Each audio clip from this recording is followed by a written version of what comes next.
Magandang araw mga kapuso, CJ Torida po ng GMA Regional TV. Nandito tayo ngayon sa Kalasyaw, Pangasinan at sa aking likuran ang Marusay River. Kapansin-pansin po ang mabilis na pagtaas ng antas ng ilog simula pagkahapon.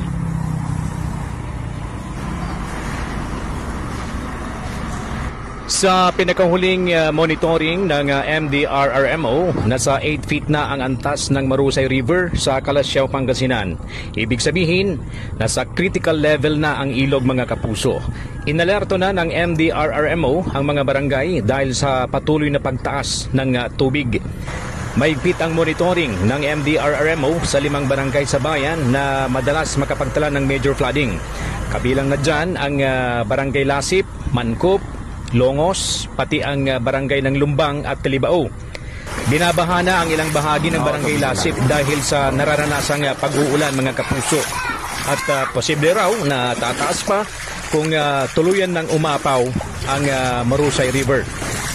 Bukod sa 5 nabanggit na barangay, madalas ding bahain ang Barangay San Vicente na malapit lang din sa Marusay River. Kaya naka-alerto na rin ang mga residente roon.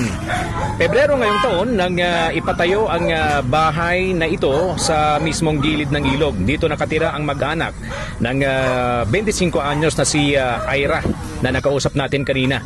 Aminado si Ira na nangangamba siya sa kanilang sitwasyon kung umaapaw ang ilog, partikular ang Marusay River.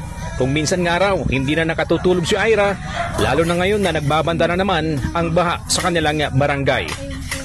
Hindi na po kami alis makatulog sa sobrang takot namin kasi pag nagbabaha na po talaga, umabot na sa may bahay namin, minsan lalagpas na po, kaya hindi po talaga kami nakatulog at nakakatakot po talaga. Iyak po yung anak ko, hindi ko na po alam yung gagawin ko. Sana po, hinihiling ko na hindi na lang po bumaksak, mahulog para po may bahay pa rin po kami sana. Yun lang po, nakakatakot lang. Pero ayon kay Ira, handa naman daw silang lumikas sa bahay ng kanyang biyanan kung kinakailangan.